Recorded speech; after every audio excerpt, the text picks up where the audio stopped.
लोकसभा के इलेक्शन का अंतिम चरण आ पहुंचा है। अंतिम चरण आने के साथ साथ देश भर में कयासबाजी का दौर भी जबरदस्त चल रहा है। अनेक चुनाव विश्लेषक अपने अपने तरीके से विश्लेषण कर रहे हैं, लेकिन सभी की ध्वनि लगभग ये है कि इस लोकसभा में बीजेपी की सीटें घटेंगी। घटने के कारण भी वो अलग अलग बता रहे हैं। हालांकि कुछ बीजेपी समर्थक और कुछ कांग्रेस समर्थक के आकलन अलग अलग हो सकते हैं, लेकिन लबोलबाब यही है कि लोकसभा का जो मौजूदा स्वरूप बनेगा 4 जून को, उसमें सीटें बीजेपी की कम होती दिख रही। इस मुद्दे पर बात करने के लिए हमारे साथ हैं आज राजस्थान पत्रिका के संपादक रह चुके गोविंद चतुर्वेदी जी, द हिंदू के वर्षों तक ब्यूरो चीफ रहे सनी सेबेस्टियन जी। ये हमें आरंभिक ब्रीफ में अपना आकलन बताएंगे, उसके बाद हम इनसे सवाल जवाब करेंगे। तो सबसे पहले सनी जी। इतना ये जो इलेक्शन जो पीरियड है नॉर्मल से बहुत लंबा रहा। अप्रैल मई और काउंटिंग है जून 4 को। उसके बीच में अभी एक ही चरण बाकी है, एक ही फेज बाकी है। तो फिर बड़ा स्पेकुलेशन इंटेंस हो जाता है। एक जमाना था जब एग्जिट पोल अलाउड था बीच में भी, लेकिन बाद में इस तरह का लगा एग्जिट पोल का इस्तेमाल करके ओपिनियन मेकिंग हो रहा है और लोगों का जो सोच बदलवाने का जो कोशिश हो रहा है कैंपेन की तरह, इसीलिए एग्जिट पोल अभी बंद हो गया। आफ्टर फाइनल वोटिंग जो है उसके बाद ही एग्जिट पोल होंगे। इसीलिए स्पेकुलेशन तो होना ही है। एक तो वेट करके लोग थोड़ा सा परेशान भी हो जाता है, क्योंकि 1 महीने पहले हम लोग राजस्थान में तो काफी टाइम पहले वोट करके बैठा है 2 चरण में। इसके बाद ये स्पेकुलेशन होता है और ओवरऑल फीलिंग ये है 400 पार वाले जो स्टार्टिंग था बीजेपी के लिए 400 पार अब की बार, बाद में जाके वो 400 वगैरह अभी सुनाई नहीं दे रहे हैं और ऐसा कोई क्लेम नहीं है। बीच में किसी ने 15-20 दिन पहले किसी ने रिमेंड किया था, उस टाइम 1-2 बार प्राइम मिनिस्टर मोदी और शाह ने कहा, एक मेरे को याद आ रहे एक बार और उन्होंने 400 इस तरह का जो बात की। लेकिन अभी ऐसा नहीं लग रहा है, कोई 400 की बात नहीं है, 300 की बात भी नहीं हो रहा है। आंकड़ों के हिसाब से, सिंबल कैलकुलेशन के हिसाब से, जो जो लॉजिक के हिसाब से बीजेपी को अपना जो पोजीशन रिटेन करने में दिक्कत होगा। ये है सट्टा बाजार भी अलग, ठीक है, सट्टा बाजार का जो हमारे एरिया नहीं है, ये स्पेकुलेशन वाला गैम्बलिंग की तरह जो एरिया है, लेकिन ये सारे चीजें आके मसाला जो इसमें बड़ा बन जाता है। कई तरह का आकलन आ रहा है और जो जैसे बीच में प्रशांत किशोर और योगेंद्र यादव इस तरह के जो महारथी भी आ गए बीच में, ये सब मिला के बहुत ही इंटरेस्टिंग माहौल है। एंग्जाइटी है, टेंशन है, क्योंकि ये छोटा मोटा चीज नहीं है। तो हमारे साथ सबका भविष्य की बात है, कंट्री का भी भविष्य की बात है, सो ऊपर डेमोक्रेसी का भी फ्यूचर की बात है। गोविंद जी।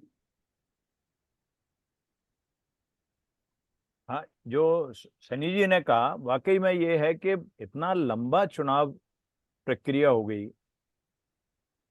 उसमें आदमी थक जाता है, नेता भी थक जाते हैं, कार्यकर्ता भी थक जाते हैं, और सबसे बड़ी वो जनता भी थक जाती है जिसके लिए सरकार बन रही है।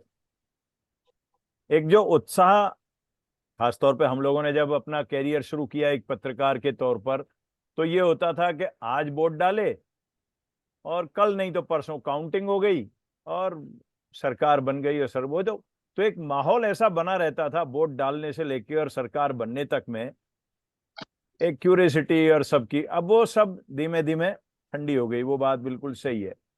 अब जहां तक बात अपन चुनाव नतीजों के आकलन की करें कि क्या हो सकते हैं क्या नहीं हो सकते, सब कर रहे हैं। और जो बीच में एक बार बात आई, सनी जी ने भी कहा कि प्रशांत किशोर ने कुछ कहा, योगेंद्र यादव ने कुछ कहा, तो अगर इन दोनों में देखेंगे तो बहुत साफ तौर पे योगेंद्र यादव आज के माहौल को देख के, आप और हम अगर कोई भी आकलन करते हैं, अनुमान करते हैं तो वो राजनीतिक माहौल को देख के करते हैं। और उस राजनीतिक माहौल को आंकने में मेरा मानना यह है कि योगेंद्र यादव प्रशांत किशोर से कहीं बहुत आगे हैं। प्रशांत किशोर करते होंगे, वो कल के खिलाड़ी हैं, उन्होंने जहां से शुरू किया, अगर सबसे पहली उनकी एंट्री आप देखें तो बीजेपी के साथ उन्होंने 2014 में शुरू किया। और उसके बाद मतलब मेरा मानना यह है कि वो जो पहला प्यार है उनका, वो पहला प्यार आज भी उनका बरकरार है। और उस पहले प्यार की वजह से ही उनकी जो अभी पिछले दिनों योगेंद्र यादव से टसल हुई, वो उसी का नतीजा था। और बाद में खुद प्रशांत किशोर ने माना कि नहीं, योगेंद्र यादव बहुत सीनियर एनालिस्ट हैं और मैं उनको ऑनर करते हुए उनके असेसमेंट को भी सही मानता हूं, सच मानता हूं। ये उनकी, लेकिन अब अपन आके देखें तो जो 400 पार की बात है, 400 पार होता हुआ तो कहीं से भी नहीं दिख रहा। क्योंकि जो अगर 400 पार की बात होती तो फिर वोटिंग परसेंटेज को 400 पार के लिए आधार क्या है बीजेपी के पास? आधार यह है कि राम मंदिर बनाया, धारा 370 खत्म की, कहीं जहां भी है और चीजें लागू की, तो उन सबसे तो वो माहौल बनता नहीं दिखा कि 400 पार बीजेपी जा रही हो। कम मतदान ने उस आशंका को और बढ़ाया कि 400 पार की बात सही होती नहीं दिख रही। मतदान ऑन एन एवरेज 4-5% कम हो रहा है। कल कितना बढ़ेगा लास्ट फेज में या कम होगा वो कल पता चलेगा। तो अगर कोई एक लहर की स्थिति होती जो कहीं दिखती नहीं है, बहुत लोग लहर पे बहस करते हैं कि लहर चुनाव के नतीजों से दिखती है, नहीं, चुनाव के पहले भी बहुत सी लहर दिखती है। ज्यादातर लहर जो होगी वो तो चुनाव के पहले ही, ये थोड़ी है कि तूफान सुनामी से जो नुकसान हो गया उसके बाद हम कहें कि सुनामी आई है। तो लहर तो पहले ही दिखेगी कि लहर बहुत तेज चल रही है, और लहर फिर नुकसान जो करना होगा करेगी, फायदा करना होगा करेगी। तो वो लहर उस तरह की कहीं बनती नहीं दिखी। फिर राज्यवार भी आप जाके देखें, सहयोगियों को देखें, तो किसी भी पैमाने पर आज की तारीख में भारतीय जनता पार्टी मतलब पूर्ण बहुमत पाले, ये भी बहुत बड़ी बात होगी, वरना उससे नीचे ही रहने वाली सूरत है। जैसा कि आपने बताया, सबसे पहले आकलन के लिए मैं आपके सामने पेश करता हूँ बॉडी लैंग्वेज। प्रधानमंत्री नरेंद्र मोदी की बॉडी लैंग्वेज और उनके चेहरे की चमक पहले चरण के बाद ही आक्रामक जरूर दिख रही है, लेकिन वो आक्रामकता बहुत अधिक गहराई वाली नहीं है। गृह मंत्री अमित शाह का भी लगभग बुझा हुआ चेहरा ये बता रहा है कि अंदर खाने कुछ न कुछ दिक्कत है। चुनाव कैंपेन के बीच में जेपी नड्डा जो बीजेपी के अध्यक्ष हैं, उनका जो इंटरव्यू था उसमें आरएसएस के लिए उन्होंने इस्तेमाल किया, और उससे ठीक पहले इंदौर की घटना पर आरएसएस प्रमुख भागवत ने नोटा शब्द का जो इस्तेमाल किया, ये चार चीजें इसमें सबसे ज्यादा दिख रही है। जहां तक योगेंद्र यादव का सवाल है, तो योगेंद्र यादव ने यूपी में हाल ही 1000 किलोमीटर चलकर वोटर से वोट टू वोट बात की और मुद्दे टू मुद्दे बात की। उनका कहना यह है कि दलित मुस्लिम ये दो फैक्टर अब की बार यूपी में बीजेपी को 40 सीट तक समेट सकते। तो सबसे पहले सनी जी बताएंगे कि योगेंद्र यादव का जो आकलन है 1000 किलोमीटर चलने के बाद, उस आकलन पर क्या सोचते हैं? नहीं, अभी तो जो है 6 फेसेस के बाद इस तरह का जो है, एक तो बॉडी लैंग्वेज है लीडर्स का, बॉडी लैंग्वेज जैसे आपने कहा है मोदी जी का और अमित शाह का, वो अग्रेशन कम होता दिख रहा है। इसमें इन कॉन्ट्रास्ट क्या है, पहले जो ओपोजिशन है या कांग्रेस लेड इंडिया अलायंस में, वो अग्रेशन बॉडी लैंग्वेज कॉन्फिडेंस का नहीं था शुरू में, वो धीरे धीरे बिल्डअप हो रहा है।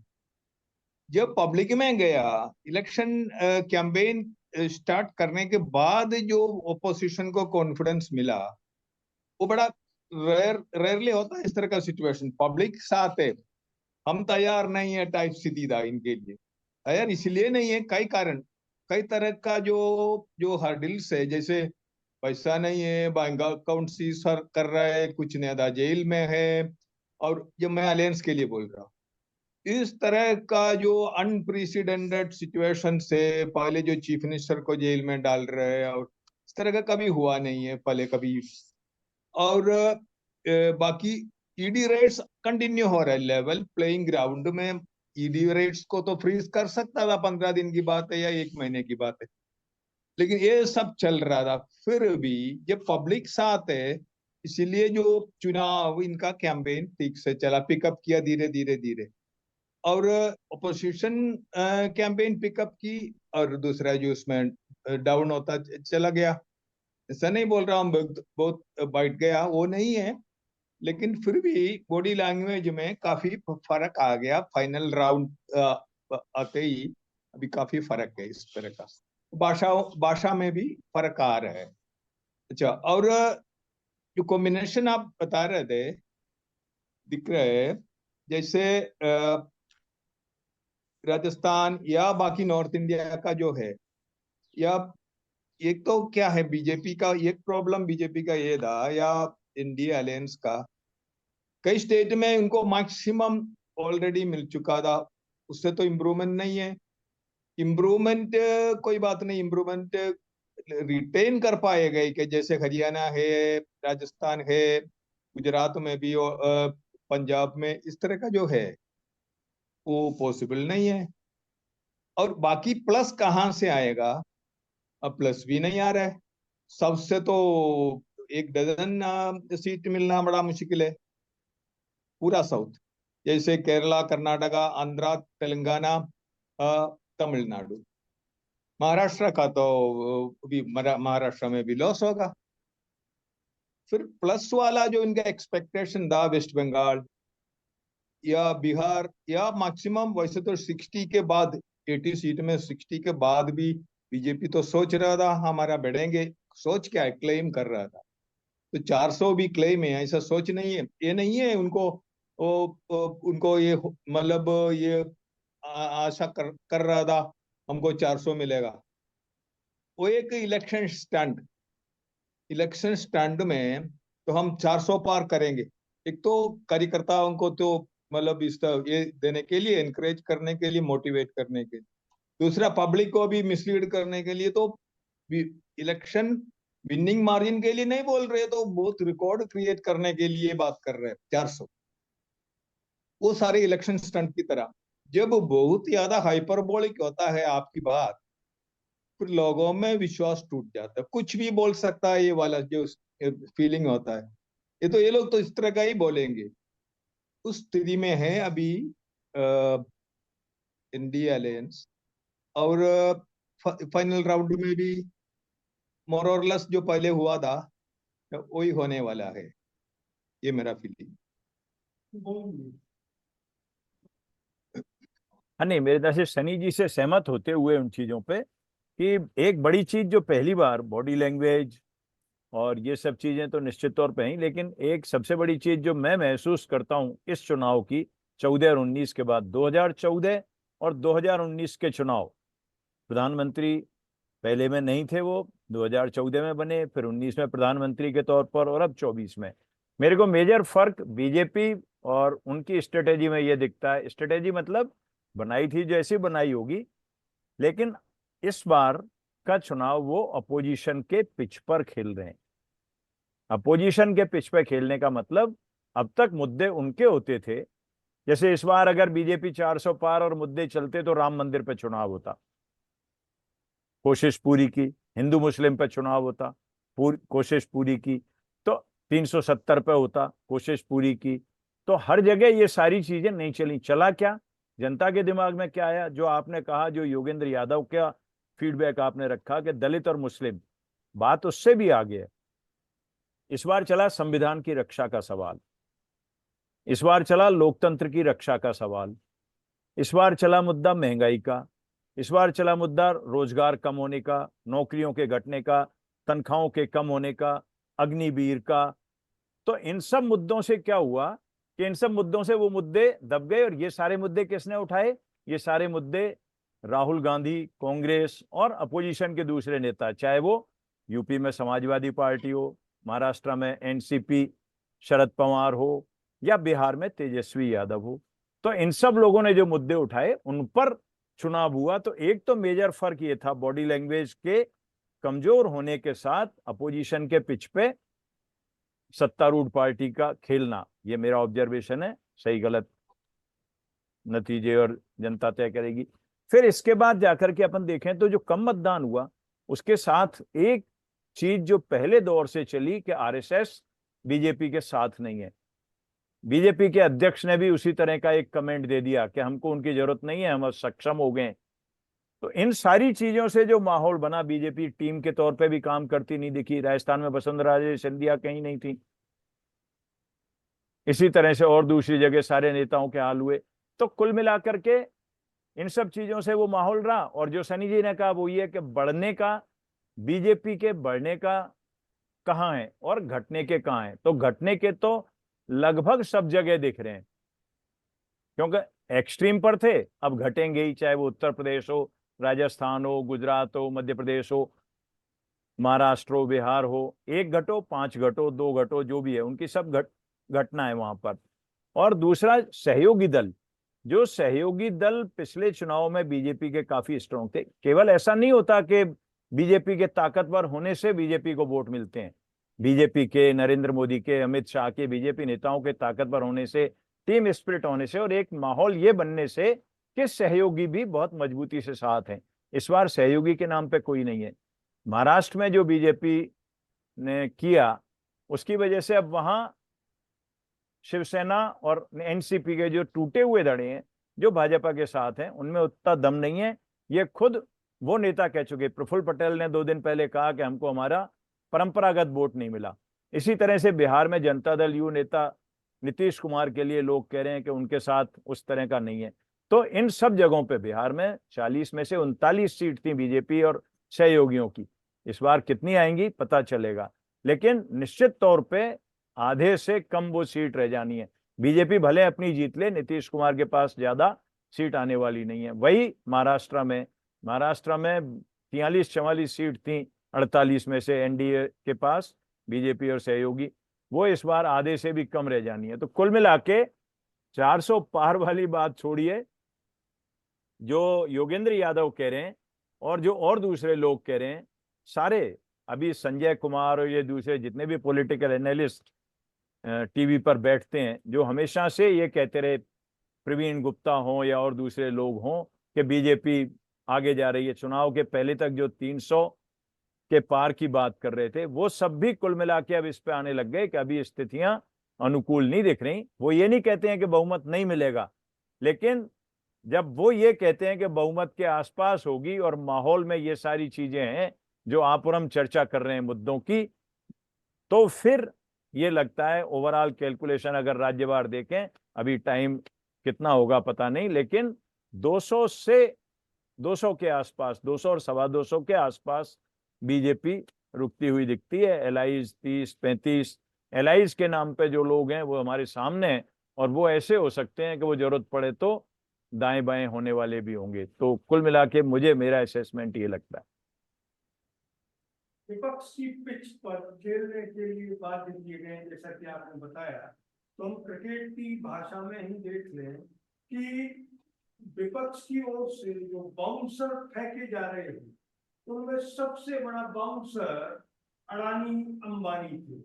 और आखिरकार 10 साल बाद प्रधानमंत्री नरेंद्र मोदी, जिन पर यह आरोप लगता रहा है कि वो अडानी और अंबानी को अरबपति बनाने में दिन रात लगे रहते हैं, उनका नाम उन्होंने लिया। और उसके बाद हालांकि उन्होंने नाम नहीं लिया, लेकिन राहुल गांधी ने जो व्यंग उन पर किया एक वीडियो जारी करके, उसका विश्लेषण अगर हम करें तो हमें 2-2 मिनट में ये बताना है, क्योंकि शायद हमारा टाइम पूरा होने वाला है। 2-2 मिनट में ये बताना है कि राहुल गांधी ने पहली बार उस 10 साल की पॉलिटिक्स में जो प्रधानमंत्री बनने के, नरेंद्र मोदी के प्रधानमंत्री बनने के बाद राहुल गांधी ने पहली बार ऐसा बाउंसर मारा कि प्रधानमंत्री को उस पर सफाई देनी पड़ी। क्या सोचते हैं ये पढ़ो सनी मैं जी? हाँ नहीं, एक इंटरेस्टिंग बात इस इलेक्शन कैंपेन का था, पोजीशन स्पेशली राहुल गांधी अपना नैरेटिव का कहीं नहीं बदला। ये अपना जो आर्ग्यूमेंट्स पे अपना कैंपेन मेन टीम्स में रहे, और वही आर्ग्यूमेंट मतलब जब अडानी अंबानी वाला इश्यू शुरू में तो थोड़ा सा ये इमेच्योर एलिगेशन, क्योंकि कुछ लोग ये सोचते हैं अडानी अंबानी टाइप लोगों को क्रिटिसाइज करना कम्युनिस्ट टाइप क्रिटिसिज्म है ना। स्पेशली नॉर्थ इंडिया में फीलिंग है ये जो लोग वेल्थ क्रिएटर्स है, जिनको शेयर मार्केट और ज्यादा इस तरह की चीजों में इंटरेस्ट है, उनका फीलिंग है ये सारे वेल्थ क्रिएटर्स है, उनका आदर करना चाहिए, उनको सपोर्ट करना चाहिए। पॉलिटिकल पार्टीज हम सब जानते हैं, पॉलिटिकल पार्टीज बहुत ही रिले करता है, तो बिजनेस हाउसेस से तो कनेक्शन है शुरू से था, लेकिन इस तरह का जो है मैनिपुलेशन, लार्ज स्केल मैनिपुलेशन कभी हुआ नहीं है। इस तरह का डोमिनेशन कभी नहीं हुआ गवर्नमेंट में, ऑलमोस्ट गवर्नमेंट टाइप बिहेवियर था इनका। अच्छा, लेकिन एक चीज, दो चीज मैं इस कॉन्टेक्स्ट में बताना चाहूंगा। एक तो मैं ये कंप्लीट कर लेता हूँ। राहुल गांधी वाला जो आर्गुमेंट पे इन्होंने एक काउंटर, प्राइम मिनिस्टर मोदी ने एक काउंटर किया है, तो जो क्या था, ट्रोला टेम्पो ट्रोला नहीं है, टेम्पो टेम्बो भर के पैसा ले गए, पता नहीं क्या लैंग्वेज यूज किया, बहुत ही कैजुअल केयरलेस। टेम्बो में कहा नोट भर के कौन लेके जाता है, इस तरह का लैंग्वेज उन्होंने यूज किया। और उसके बाद वो उन्होंने ड्रॉप ही कर दिया, पूरा जो है उनके काउंटर हो गया। पिछले वाले इलेक्शन 2014 और 2019 में ये था, पूरा एजेंडा मोदी शाह सेट करते थे। इस बार उनका कोई आर्गुमेंट चला नहीं है, और ओपोजिशन जो बोल रहा था उसका काउंटर करते रहे। ये अपना स्ट्रेटजी इनको कई बार बदलना पड़ा। कांग्रेस और इंडिया अलायंस में स्ट्रेटजी बहुत ही स्टडी रहा। मैं इसके लिए मैं पर्सनली मैं सोचता हूँ ये चांस की बात है, इतना क्रेडिट देना चाहिए या आई एम नॉट श्योर, क्योंकि हमेशा बीजेपी आगे रहा है कांग्रेस और बाकी पार्टियों का स्ट्रैटेजी में और अपना सस्टेन्ड कैंपेन में। बाकी तो सब कुछ है, पैसा का बेल वगैरह है, लेकिन फिर भी सर मैं ये मेरे बीच को में ये फीलिंग है मैं पब्लिक बीच की में वजह आपको से भी। मैं बीच में आपको थोड़ा सा टोकूंगा, हमारा टाइम काफी तेजी से जा रहा है। इसमें अगर गोविंद जी बताएंगे कि इस पूरे मामले में जो कैंपेन का जो स्वरूप है और जो पंच लाइन्स राहुल गांधी ने की है, तो बीच में एक चीज और आई थी कि इंदिरा गांधी की पॉलिसी पर वो चल रहे हैं। इंदिरा गांधी भी ठीक पूंजीपतियों को ऐसे ही गरिया कर गरीबों के हित की बात करती थी। तो गोविंद जी सर बताएंगे, क्योंकि हमारे पास 4-4.5 मिनट ही बचे हैं, तो बताएंगे कि ऐसा माना जा सकता है कि वो इंदिरा गांधी की पॉलिसी पे लौटे हैं, इसलिए उनको ये सफलता मिल रही है। मेरे लिए सुभाष जी, थोड़ी सी शायद मेरी तरफ से वैसे साउंड की प्रॉब्लम होगी, लेकिन जितना मैं समझ पा रहा हूं कि इंदिरा गांधी और पूंजीपति, कांग्रेस पूंजीपति, सरकार पूंजीपति, जो सनी जी ने कहा कि पूंजीपतियों का, धनवानों का देश में, देश की अर्थव्यवस्था में, देश के विकास में रोल होता है। लेकिन आप देखिए कि आज के 20 साल 25 साल पहले तक देश में किन इंडस्ट्रियलिस्टों के नाम आते थे? इंडस्ट्रियलिस्ट के नाम पे तब नाम आते थे, जैसे ही जनता से बात करो, टाटा, बिरला। बिरला और टाटा बिरला जब आदमी कॉमन मैन बात करता था, कॉमन मैन, ये सब जानते हैं कि उस समय भी चंदे दिए जाते थे, कांग्रेस को भी, बीजेपी को भी, और टाटा बिरला दो के ही नाम आते थे कि वो सबसे ज्यादा देते हैं। लेकिन जब आम आदमी टाटा बिरला की बात करता था तो उसके चेहरे पे उनके लिए नफरत का, घृणा का, बुराई का भाव नहीं होता था। आज जब जिन लोगों की हम बात कर रहे हैं उन लोगों की बात करते हुए हर आदमी के चेहरे पर, राहुल गांधी को छोड़ दीजिए, और प्रधानमंत्री जी ने भी जो जवाब दिया वो जवाब एक तरह से उल्टा ही पड़ा कि भाई टेम्पो में भर के वो कितना आपको ब्लैक मनी भेज रहे हैं। राहुल गांधी ने कहा कि भाई ईडी तो आपके पास है, अगर टेम्पो में भेज रहे हैं तो आप ईडी से जांच करवा लो।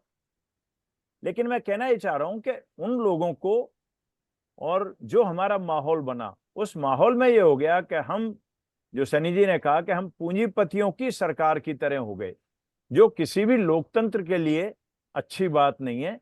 और उम्मीद करते हैं कि आने वाले टाइम में जैसा भी हो, समय आए तो ये सब चीजें सुधरें।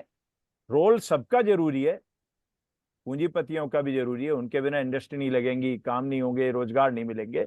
लेकिन एक संतुलन बना करके काम होना चाहिए। जैसे संतुलन की हम पर्यावरण के साथ बात करते हैं, वैसा ही संतुलन राजनीति, सरकार और अर्थव्यवस्था के लिए पूंजीपतियों के साथ होना चाहिए।